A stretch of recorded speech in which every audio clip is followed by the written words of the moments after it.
For those of you who don't know, I'm Jordan. Worked with Bob for many years. Got to watch him take naps in the office on a frequent basis. And for those who don't know, there's a large collection of his work colleagues here. They're wearing Hawaiian shirts because that was Bob's professional uniform for many, many years. Hawaiian shirts in the office every day. In fact, if he had a coat on, someone was in trouble. Right now, we're just going to kind of kick things off, talk, have people come on up, and you can tell stories about Bob, favorite memories, inappropriate jokes. All are welcome.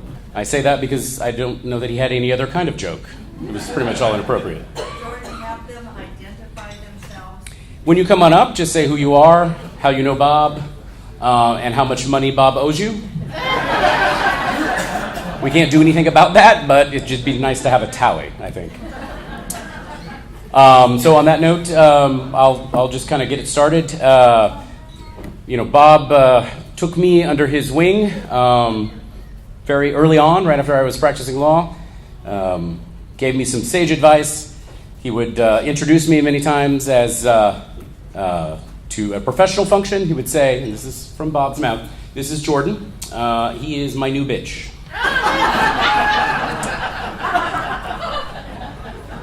Later on, he told me, one of the nicest things he said, "One day, Jordan, if you work hard enough, you can have your own bitch." I'm still getting there. Bob taught me a lot of things, a lot of Yiddish words and phrases that I was not familiar with. My favorite was Altacocker. Can I say? Yeah? For those of you who don't know, it means old shitter, apparently, or old cranky person, which I thought was ironic, coming from Bob. I have several other stories, some of them not appropriate for large crowds, but I'm happy to tell them in smaller circles. But Bob meant a lot to me. He was like family. I remember when I was thinking about changing firms, my wife Amy said, "So what's going on?" I said, "Well, Bob says he's going to change firms." I go, "Oh, okay. I don't know what I'm going to do." She goes, "Go with Bob." I go, "Why?" She goes, "He's funny. I like him." So this was the standard with which I made professional decisions. And you can see why Bob and I got along. So I'm going to take a moment and let anybody else who might want to come up and share funny stories or anecdotes or thoughts or kind, caring notes about Bob, if you feel up to it. No pressures. Anybody? No? Yes. He is also modeling the Bob Waltuch professional attire. That's right. Didn't matter who you were or how important, this is what he would wear. I agree. Thank you. Thank you. Hi, my name is Steve Dinnerstein, and I met Bob when I was 3 years old.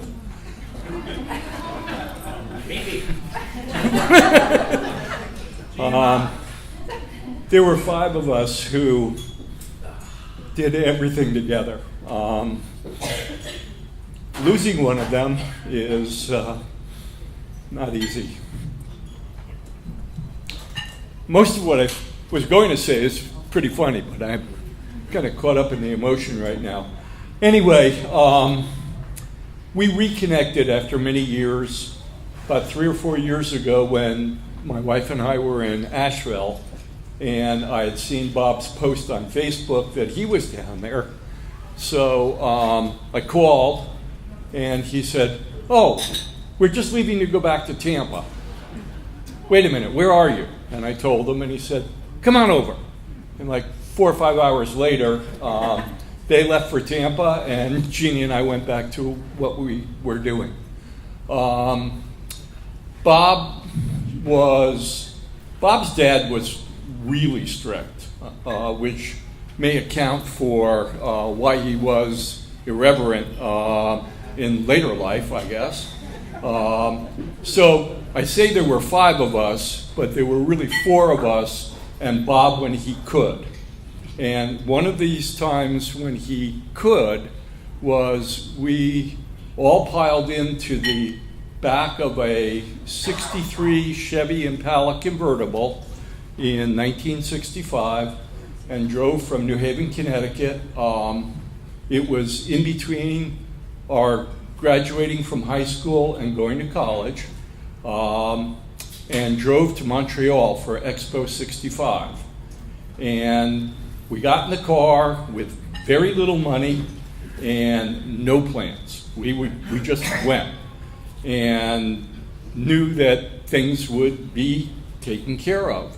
So we went directly to Expo, and we were coming back on the tram to our car, and we met a young lady. And she worked at Expo and lived in Montreal, and we all jumped up to introduce ourselves. And Bob, being the leader of the pack, kind of introduced himself first. And as we went along, she said, "Well, where are you parked?" in a very thick French accent. And we said, "Well, we're parked at the sign of the Seal." And she said, "Oh, the fuck." And we said, "No, the Seal." And little did we know that that was French for, anyway. So that really caught Bob's attention. So we found out where she was going, we followed her, and she introduced us to a boarding house, Madame Belle, and we found rooms there for the week that we were up there, and we kept in touch with Margot, and she introduced us to a bunch of her friends, and it was a memorable week, to say the very least. Mid-60s in a foreign country. Anyway, it was an incredible week, and as one of our five bought this huge sombrero at Expo 65, and anyway, Madame Belle's son loved this hat, and the guy who bought it wasn't giving it up for anything. And as we were leaving, it was Bob who convinced our friend Howie to leave the hat behind for this little boy. And that's just how Bob was. He was always crazy, but the sense of reason on the other hand. And then the last story is one of our very close friends, this part of five, who was the first to get married. Bob and I, and we were all in the wedding, and Bob was having a great weekend with one of the bridesmaids. And when the wedding came down, Here, you know. it was long before you, Maxine. Long before you. You told me to be as graphic as I wanted to be. Anyway, for anybody who's ever been to a Jewish wedding, you know that there's a Russian dance called the Kazatsky that you do, where you kind of fold your arms and you bounce up and down and kick your legs out. Well, Bob decided that he would do that and got in a circle of everybody that was at the wedding, and he blew the crotch out of his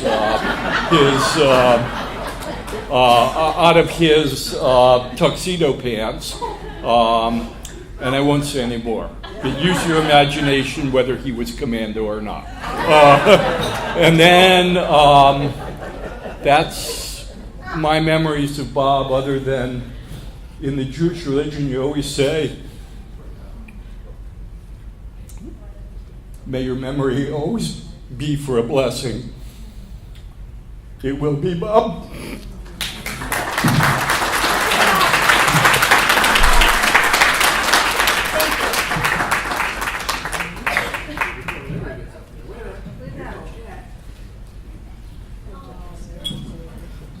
We're going to go early because some of you might leave and I don't want you to miss the act.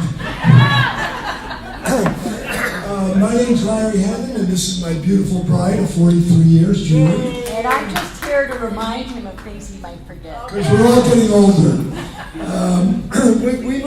We met Bob in 1987. We moved to Tampa, and Bob was our next door neighbor. We knew nobody. And I was coming to run a hospital called Town and Country Hospital. And it was sort of a little bit of a clan thing. So Bob and I got friendly immediately. He immediately referred us to Sheree Zedek. He said, "Oh, you got to go." Found out we were sort of Jewish. So we... I'm also here to do that. I got my own heckler. I bring up my own heckler. So anyhow, there was a lot of wonderful stories about first meeting Bob. He was sort of the mayor of our little neighborhood in cul-de-sac, and was responsible for introducing us to almost everybody we knew in Tampa for the next 5 years. About 2 years into that little stint, I decided to have a big party. We had a lot of parties at Town and Country Hospital. I think Barry might remember a couple of them, and some other people in the audience probably remember them. So we had this kind of 70s themed party, and we're all dressed in hippie outfits, and we have beads everywhere, and psychedelic music playing, and oregano burning, because pot was illegal then. And unbeknownst to me, and me only, I thought, at the time, unbeknownst to me, the department managers that we were having a party for, celebrating something or other, had arranged, one of my managers in the hospital had a police officer, somebody from the sheriff's office was their sister or sister-in-law or whatever. And so they trumped up this thing, no pun intended, they trumped up this story that the neighbors had called to complain about this wild pot party going on, and they were going to arrest me. They were going to bust me. And so they were all in on it. Everybody but me and one Bob Waltuch.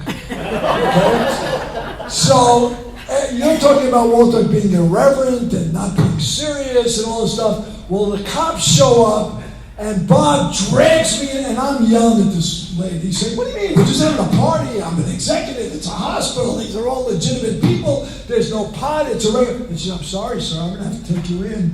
I'm going to have to arrest you now for all this stuff going on." And I'm taking it seriously, so I'm yelling at her, and Bob's doing this. "Don't talk. I'm your attorney. I'm his attorney. I'm going to protect him. I'm going to do this." And Bob is, and I'm saying, "Screw you, Bob. I'm going to handle this." You know, like going over him to get at the cop, and he thinks something. He said, "Larry, you're going to do 5 years," and he's telling me every statute. And then, of course, everybody started laughing, and that was the end of that story. So Bob took everything rather seriously when it came to the law. You know, you couldn't mess around with him. What was the other one I was going to tell? Oh, yes. Bob and I share another thing, a humiliation caused by, in his case, his ex-wife. In my case, my current wife. Both of us, Bob's not a small man, and I'm not a small guy, and I was bigger then. Or at least it seemed like I was bigger then. I think I'm shrinking. And we both walked very manly dogs. His dog's name was Cuddles. And it was this little Lhasa, Shih Tzu, I don't know what kind of dog, little thing about that big. And you? And I walked... Benji? Benji. The Yorkie. The Yorkie. That's why I'm So here. the two of us had to sit out there every night at 8 o'clock or 9 o'clock or whatever time it was, and we'd be walking these two little dogs up and down the street while they made these like tiny little poops. Okay, that's it. That's it. He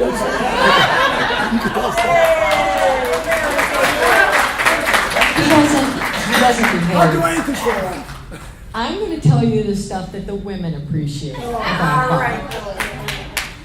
Bob had the biggest heart. He officiated my sister's wedding in my house.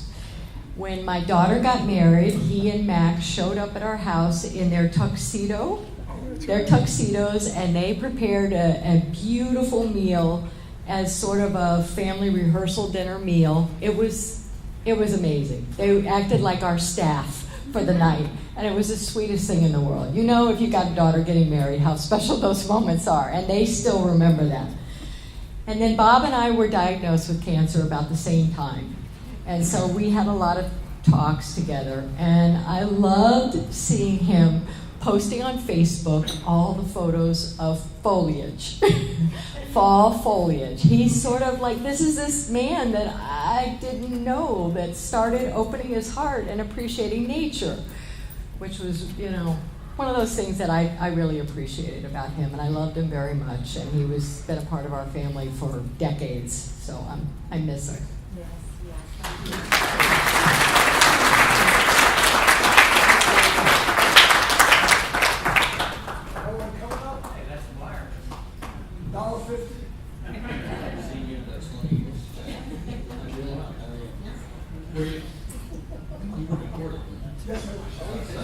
I got stuck through the wall before they built the wall.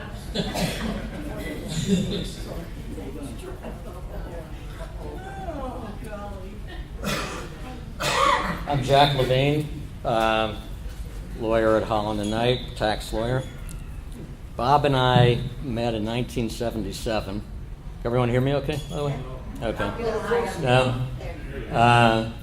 I started at the IRS in Washington, D.C. end of January in 77. Bob came along in June of 77. We were both of those, I think some of the tax lawyers here don't realize, we were both in the corporate tax branch of the Legislative and Regulation Division of the Office of Chief Counsel to the IRS. So Bob started out as a corporate tax lawyer about 4 months after I started. His first assignment, I was asked to review it, marked it up heavily. Bob wasn't happy about it. Immediately transferred to the estate and gift tax branch, where he turned out to be outstanding. But Bob and I became regular lunch partners. Wasn't a whole lot of places to go to near 1111 Constitution Avenue back then, but we'd go eat lunch some places. We both had a great affection for pinball. And Bob, again, you may not know this, was a hell of a pinball player, probably his best sport. And we found a little pinball emporium. It was actually in the back of an adult bookstore. There were 7 pinball machines back there. So we would sneak into this place. The front windows were all lined with pornographic magazines. We'd go in the back and we'd play pinball during lunchtime. Well, subsequent to Bob and I playing there, I walked by there one day, and there's lined with the pornographic magazines with just one slight difference. There's an 8x11 glossy photo of Bob Waltuch, Pinball Player of the Month.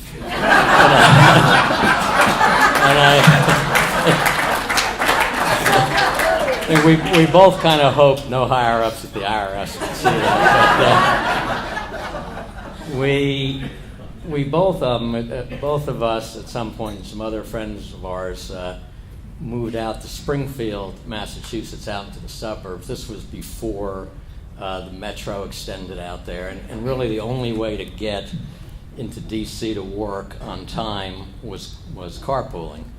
So we had 4 of us that would carpool there, and I would work on the legislative side quite a bit. I mean, Bob was more dealing with the state and gift tax regulations, but I'm on the Hill one day, and we're drafting what became known as the Bankruptcy Tax Act of 1980. You're in a big conference room, and around the table, I'm an Office of Chief Counsel representative. We've got people, Senate representatives, House of Representatives, Treasury Department, this and that. The guy running the show is a guy named Ward Hussey, the House Legislative Counsel, genius. There'd be 20 of us talking, he'd get an idea, he'd just write the legislation. At some point, the phone rings, and Ward picks it up, and we're all sitting there wondering, is he talking to a congressman, a senator? He's on the phone for a few minutes. Then he hangs up, and he looks at me, and he says, Jack, he says, that's your carpool. They're leaving without you. They're taking your car. You're going to have to find a way home. That was Bob Waltuch. How he got the guy's telephone number, I don't know. But so shortly after that, I left. I moved down to Tampa, started working for Holland and Knight. Bob went on and doing just great stuff, became branch chief of the estate and gift tax branch. And at some point when I was up in D.C., I said to Bob, why don't you come down and interview with us in Tampa? So Bob came down, ended up moving to Tampa, joined Holland and Knight, did very, very well there. Met a woman named Maxine Evanson working there, who became the love of his life. And we started playing golf.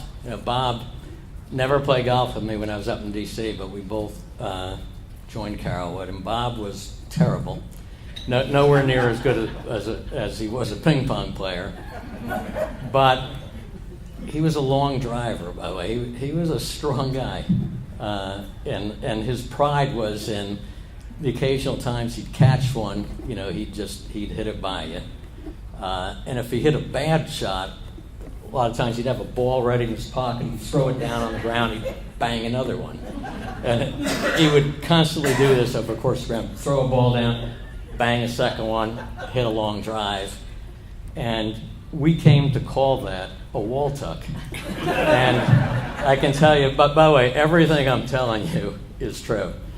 But as the years went by, there were us, I left Carrollwood at some point, but all around the community, you'd be playing at Innisbrook, someone would hit a bad shot, he'd throw a ball down and say to us, I'm hitting a Waltuch. He didn't even know Waltuch, but the expression, I'm hitting a Waltuch, just became known on golf courses around the area.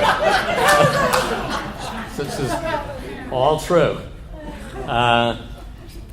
There may be a few of you here who remember a guy named Steve Powell, a friend of Bill McBride, who ran for governor, Holland Knight guy. But Bob and I were playing with Powell one day, fantastic golfer. And we were playing the course before Frank Hayden actually came along and turned it into a quality course. But back then we were playing, it was the second hole on Cypress, a few of you folks might know it. It was 502-yard par 5. We were young, whatever it was, 40 years old or so we could hit the ball. I hit a drive about 270. Bob hits one probably into a pond. Powell just absolutely crushes one. And Bob and I are on the cart together, we drive to my ball, I get out 230 yards from the green, hit a 3-wood, 15 feet from the pin with an eagle putt. We drive forward.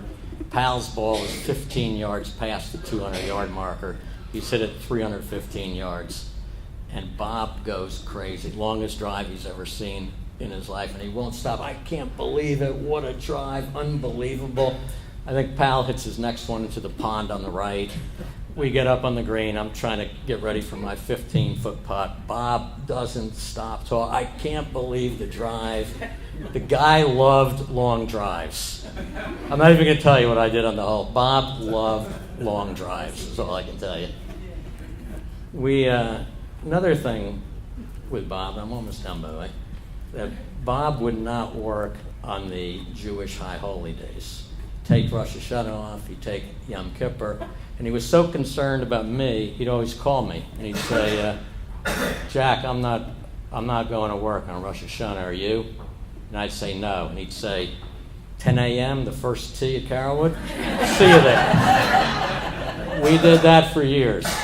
We were Jewish, but we didn't want to overdo it. We also, and Maxine went with us, we also went on several July 4th weekends, those of us who were on the tax section of the executive council of the tax section of the Florida Bar. We would have weekend meetings at Amelia Island Plantation, which was just a gorgeous place. So at the end of one day, there was a barbecue. I see Maxine there, and Maxine tells me about this fantastic day that she and Bob had, taking advantage of all the wonderful things that you can do there. And she got finished, and then she said, what'd you do, Jack? And I said, Jew? You calling me a Jew? This is true. And Maxine said to me, I don't know why anybody bothers to talk to you.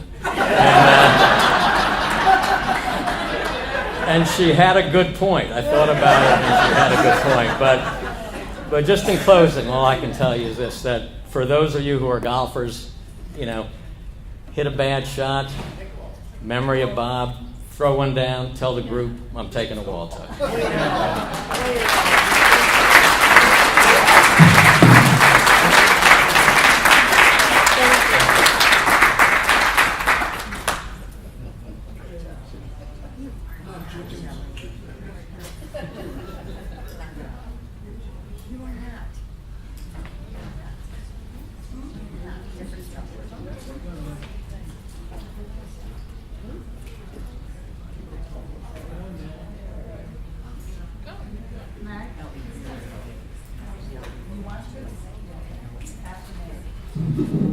So my name is Mary Karras. I'm one of Maxine's many M sisters.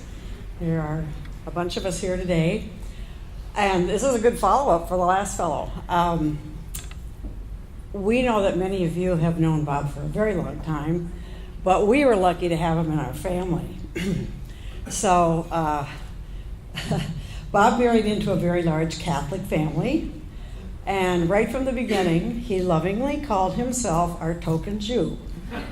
And so he was, I think maybe the first time he went to a Catholic Mass was at Dad's funeral Mass, Yes. Is that right? Yes. So he didn't know the protocol, and toward the end of the Mass, there's a sign of peace. And we all got up and milled around and hugged each other and shook hands and, peace on you and all that. And Bob thought, hey, this is cool. And, well, that was Dad. So Bob got up. He thought that was pretty cool. So he was around and he was shaking hands and he was hugging. And all of a sudden he realized he was the only guy still wandering. And so he said, oh, for goodness sakes, get the Jew in the pew and let the service continue. So that was our Bob. But that's a silly thing. What I guess I really would like to say is that for all the many years that we've known Bob, he's been very generous. He hosted Mom and Dad in their Florida home, wherever their home was. Mom and Dad were welcome, showed them a wonderful time, took such good care of them. And that's just one example of his generosity. Anybody that knows Bob knows that that's the word, isn't it? He was generous. And he had a wonderful sense of humor. He loved to tease. He had a twinkle in his eye. And if we could wish it any other way, we would never have wished him to have this kind of an ending. It was very hard to watch.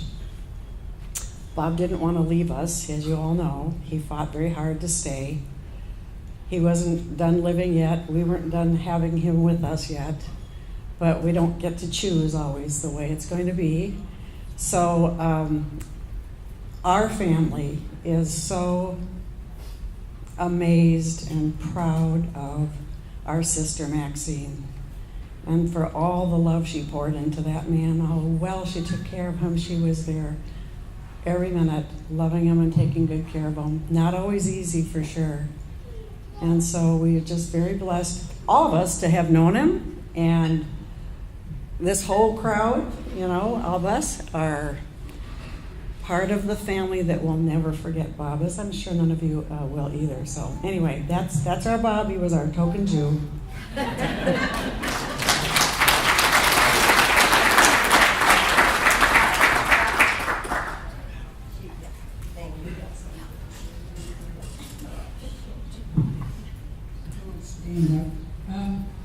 To know Bob was to love him. I first met Maxine at church, and she's a dear, dear, wonderful sister in the Lord. And then we got to know Bob, and Bob used to always say, how are the girls? Referring to Don and I, the girls. He always was still very young, I guess. But anyway, he was like my nutty buddy. Emphasis on nutty. And he and our friend Ralph, who were such a dear name like Bob, I love them dearly, would gang up on me. I use a rollator to walk. And they would stash silverware if we were in somebody's home, or when we had a party, they would put either full bottles of wine or empty bottles of wine.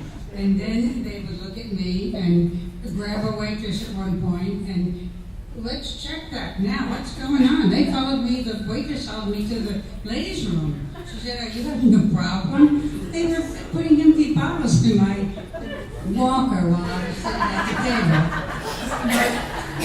But that's the kind of thing I love about him. he just had that little twinkle in his eye, and he always would always want to top what you said, so I would want to top what he said. But if we baked, I used to bake him Irish soda bread, and if I sent him something home with Maxine, he said, well, where's mine? I sent him something on the holiday, and he said, well, I'm supposed to get double because this is 9 days. I said, well, that's your problem. I don't celebrate that. But we went to a party at their house at Christmas time, and he was a bartender, and telling me about, he was from Connecticut, I'm from New Jersey, and I have lawyers in my family, so I have a fond place in my heart for lawyers.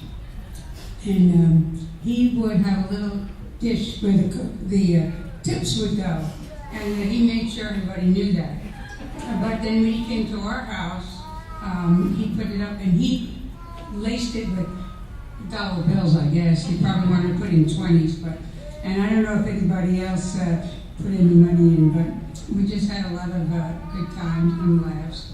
And when they moved, I used to talk to Bob on the phone, and like that lady said, his pictures of the foliage really touched my heart, and I knew that he was in the right place and that God was ministering to him there. And so all I can say is that Bob will always live on in you, Maxine, and we love you dearly, you know that. And it's just an honor to be here today, and we love you. I love Bob. And he loves me.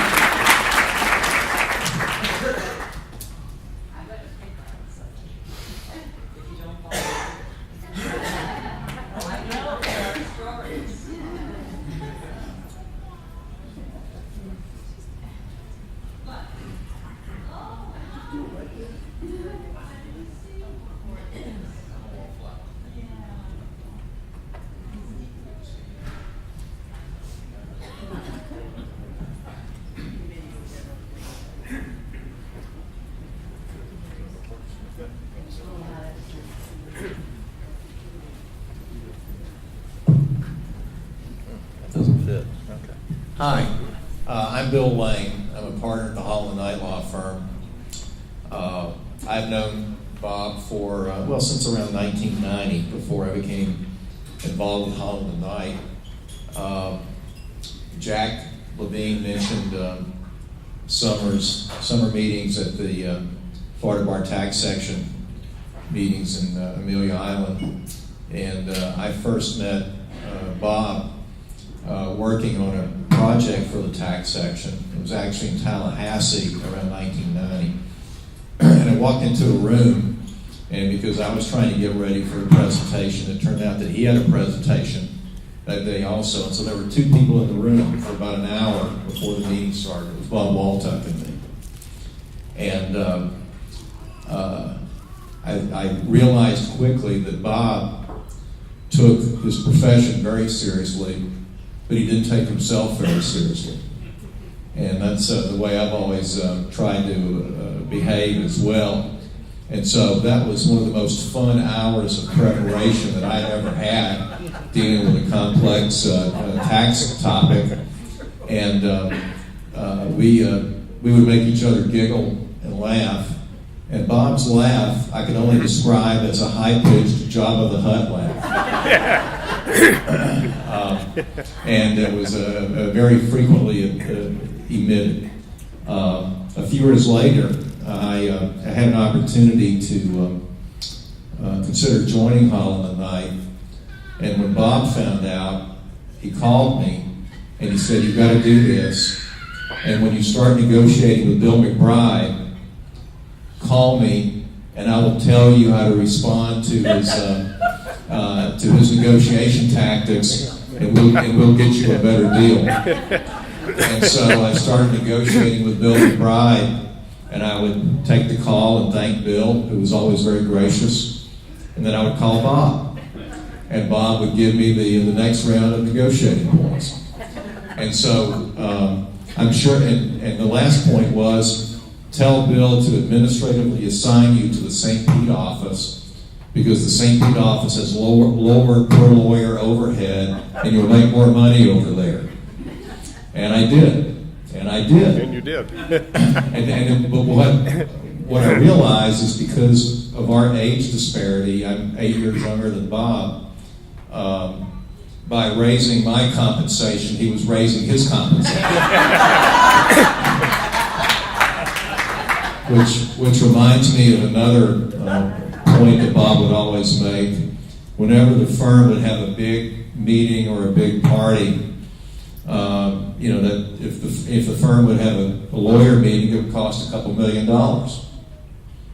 And I would say, well, I'm thinking about not going because we really shouldn't be spending all that money. And Bob would always remind me, what the firm spends on that won't affect your compensation one way or another.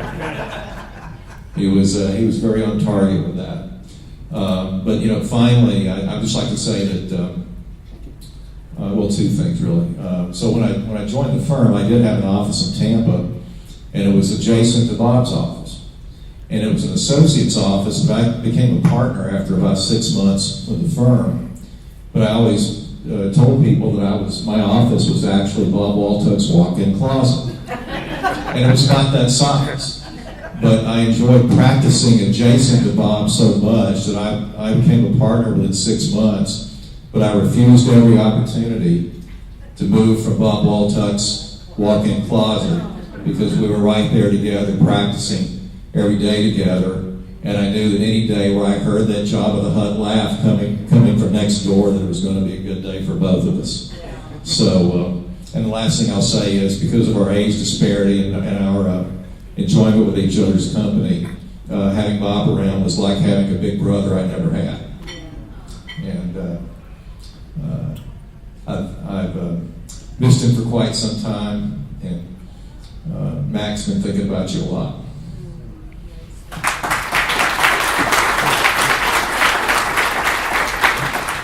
My name is Bruce Stone. I'm a former law partner of Bob's.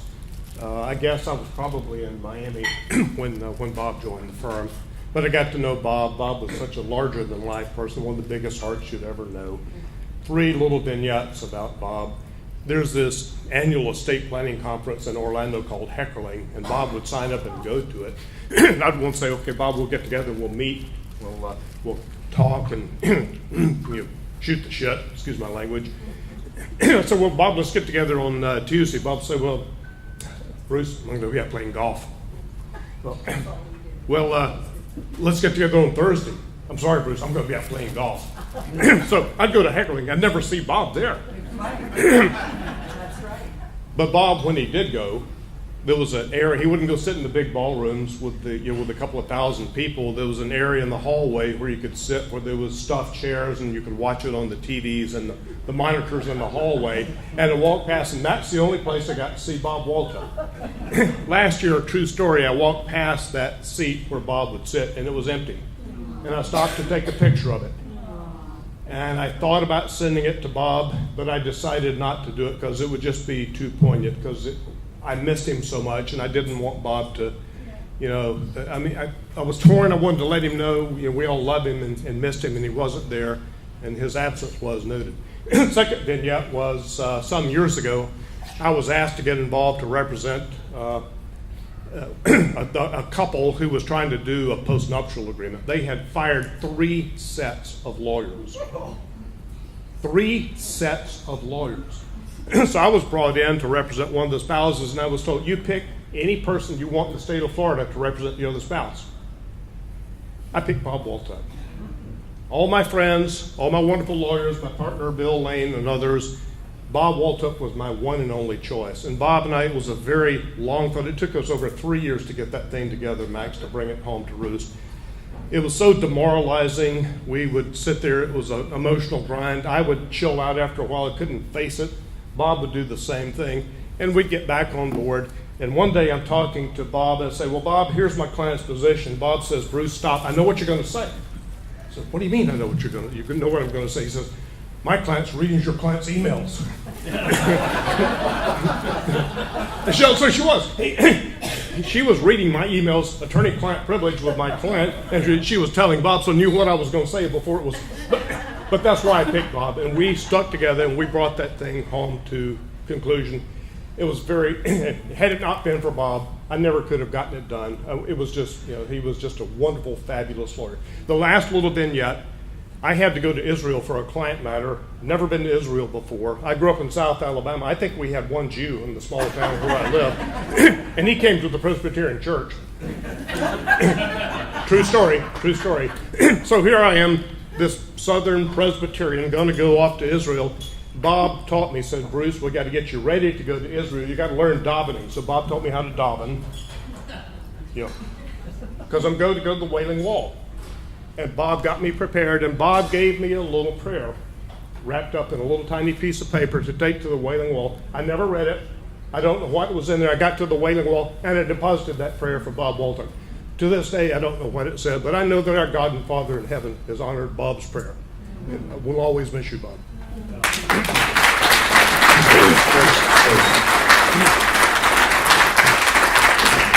caused me to remember a couple of things I'd like to share. So I did see Bob at Hecklerling a lot. It's because we were at the same dinners.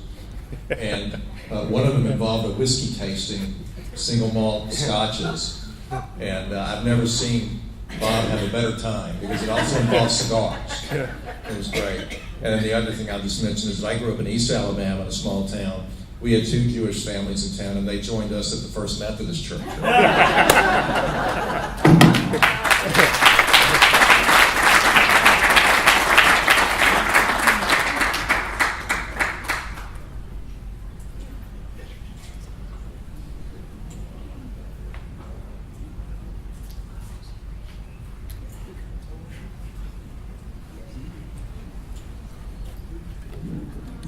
This is something that not a lot of people know. I'm Marcy. I'm Max's sister, Bob's sister-in-law. I spent a lot of time with Bob and Max in Florida. I used to bring my mom down to Florida after my dad passed away. We'd spend a good week or 2 with you. So they were always very open. But this goes way back. I was on a trip. For the first time ever, I went to Disney World with a group of adult women. There was 5 of us that did this trip. And during that time, do you remember this? The space shuttle was supposed to take off. So my friends and I were talking about going to watch the space shuttle go off, and Max and Bob were going to drive to Orlando and meet me and spend a day with me. And they said, "Don't bother, Marcy. That thing has been trying to take off for 3 weeks. And there's a cloud in the sky and it doesn't go." So we picked a day. That night, my girlfriends and I all went to that big place in Adult World in Disneyland to go party. And we got home about 2 o'clock in the morning. And at 4 a.m., all my girlfriends got up to take off to Cape Canaveral to watch the space shuttle go off, while I laid in bed because my sister and brother-in-law, the know-it-all people, said, "Not worth it," because Max and Bob are going to come spend the day with me. So 10 a.m. rolls around, I'm still laying in bed. My friends have come back and they saw the space shuttle go off. So it's the worst piece of advice I've ever taken from my brother-in-law, Bob. So I love him to pieces, but just wanted you to know that he wasn't always perfect.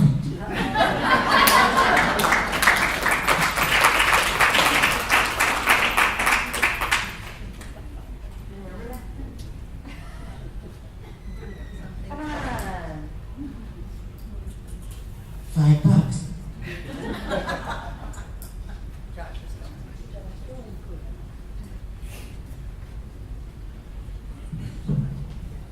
Hi everybody, I'm Joshua Evenson. Bob was my stepfather, and I'm not really good at coming off the top of my head with things, but I do want to read an email, the last email I ever sent to Bob. Josh, put it closer to you. This is the last email I ever sent to Bob. It says, "Dear Bob, first of all, I wanted to say that it has been wonderful having you as a stepfather. You have been there for me like a real father would be, even though I haven't always been the easiest person to deal with. I want you to know that I truly appreciate your giving, unselfish nature throughout the years. There were times that I just didn't know how I would make things work out but you always stepped up and helped me through those difficult times, and for that I am eternally grateful. You have always been a real father to Melissa for all the years that her and my dad weren't speaking. I know that she really appreciates you being there for her too, and so do I. It's not easy not having a dad around, and she had you, and I know that you made her feel loved and cared for when my dad couldn't. I'm glad that you and my mom found each other and fell in love. You guys have been wonderful. You guys have had a wonderful relationship, and you have been exactly what my mom needed in a partner. I know that no marriage is perfect, but you two are as close to perfect for each other as a couple can be. I was sad to hear your diagnosis when we all first learned about it. It's a horrible disease, and you are the last person that should have to go through it. Although we haven't been extremely close over the years, meaning that we didn't talk on the phone all the time and have heart-to-heart conversations, I still feel you have always been the right man to lead our family through the past 20 plus years of life, love, sadness, and happiness. I'm really going to miss you and your presence in all our lives. Thank you for being a strong and positive force in my life. I love you, Bob.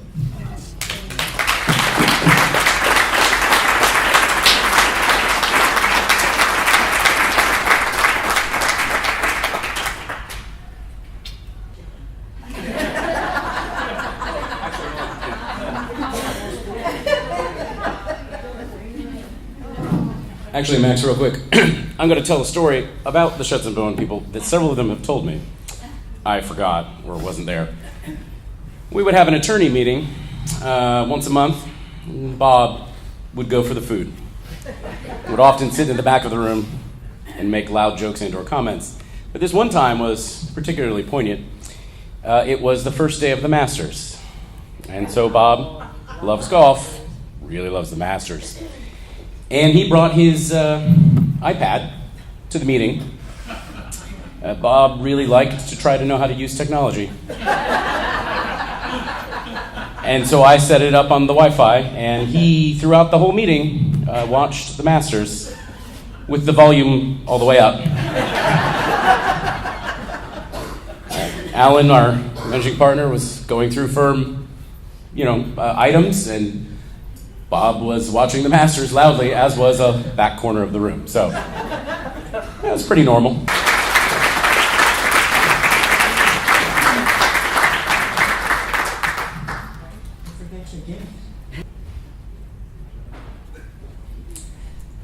My name is Jackie.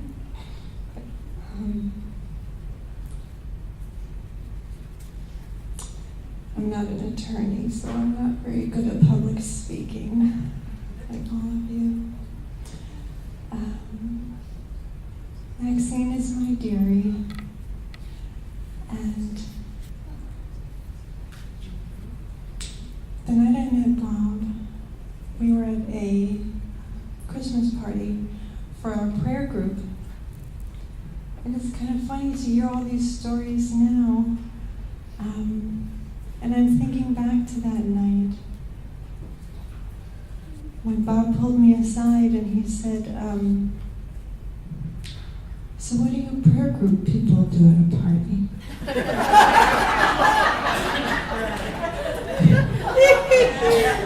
Do you know how to party? And I said, we're big partiers. And he said, well, what will you do? Will you sing? And I said, oh, if you set up Maxine's piano, we'll all sing. And he said, all right. He rushed out and got the keyboard. And we all sang, and he said, what else happens? I said, it's just a party, Bob. And he was so married to me. He was big and soft and happy and red. And I have a special needs son. And at the time, this was several years ago, and I think I was just coming out of that season of having encountered a lot of harshness. There was a lot of harshness, a lot of just judgment against parents, you know, like maybe you're not a good parent and your child is this way. And anyway, I learned after that evening that Bob took such a liking to my son Max. Well, that I knew that evening. But I learned later that he was watching closely. And he saw me trying to measure dealing with Max's challenges and being so overprotective of him, and at the same time finding such joy in him. And at the end of the night, my biggest takeaway from Bob was his enormous tender heart. He was the softest, kindest. And when it was time to go, he said, "No, I'll walk her to the door." And he just so quietly leaned down and put his arms around me. And he said, "You are a great mother." And I thought, wow, I've heard such harsh things. It was a refreshment. And I had the joy of seeing Bob a few times since that party. And he always had such a soft spot for Max. And for me because of Max.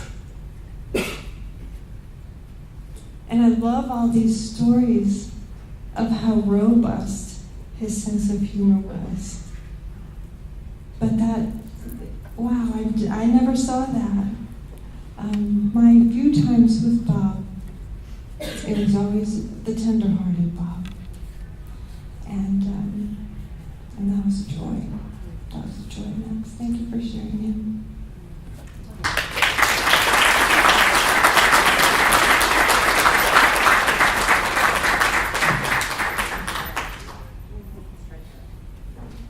Anyone else? Thank you for coming. I can't speak of them in the past tense. Easier.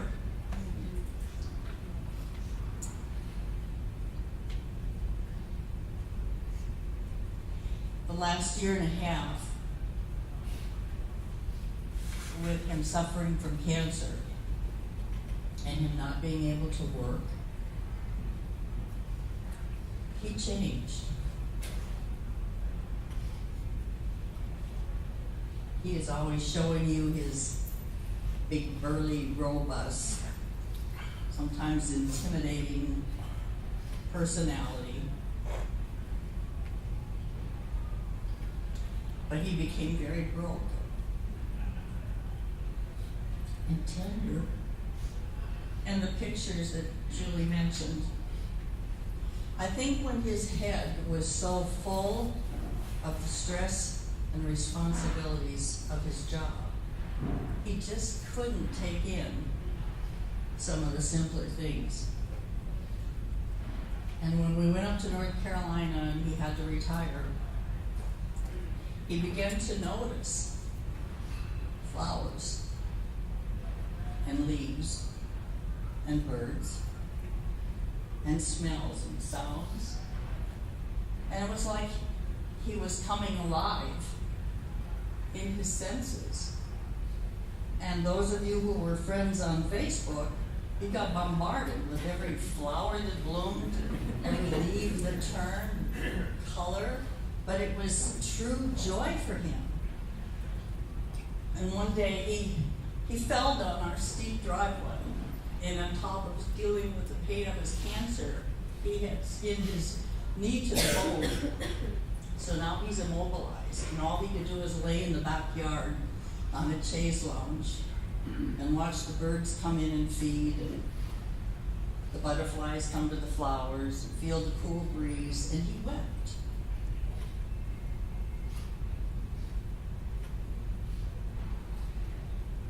He said, this is such beauty.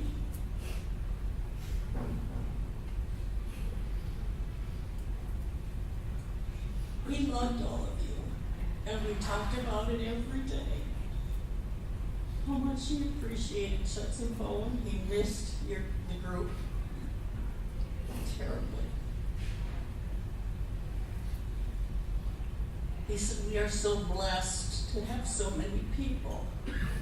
Those of you who wrote or called or visited or stayed in contact and prayed every day.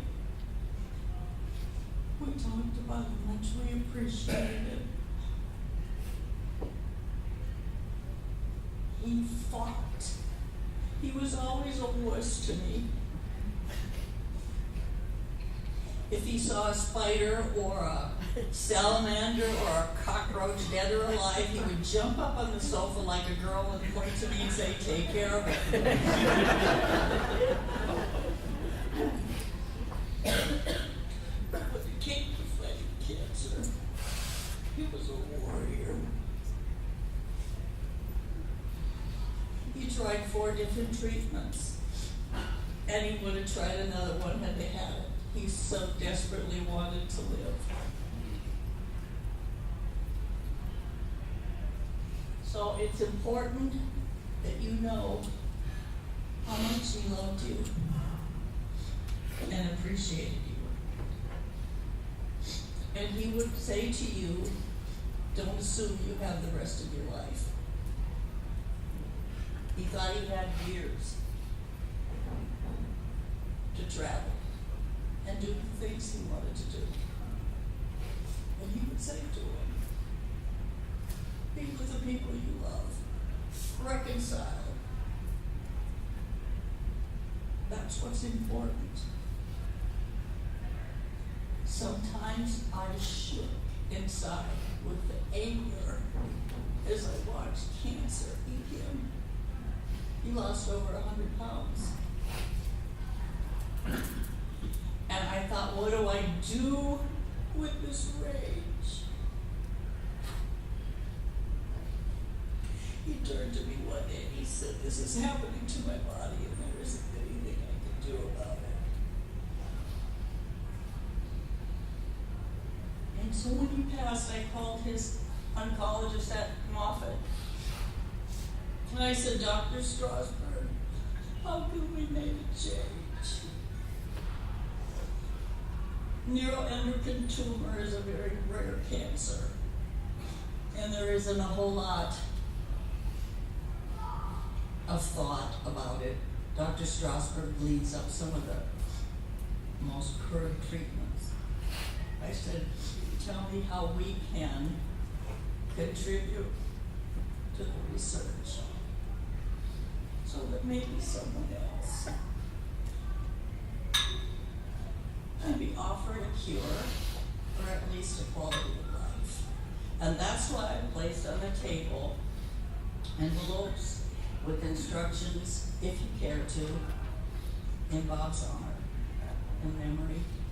Contribute to Moffitt for the research of neuroendocrine tumor. He, as a Jew, told me it was against Jewish law to have an autopsy. And he said, if they can benefit from doing that, we'll let them do that. He's a great man. Did you love the pictures? Yeah. Yes. He's a great man. Thank you for being here. Keep him alive in your heart. I feel him smiling at us today, though I think he's a little ticked off that I put those 2 pictures of him trying to get rid of his chin. No one could make me laugh like him, but no one could tick me off like him.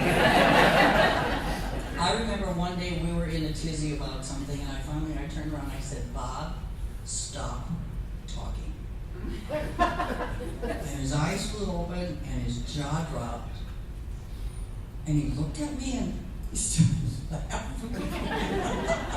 I mean, that belly laugh, and he's laughing, so I'm laughing. Well, that was the end of the tizzy. love him. He gave so much to us. So thanks for being here.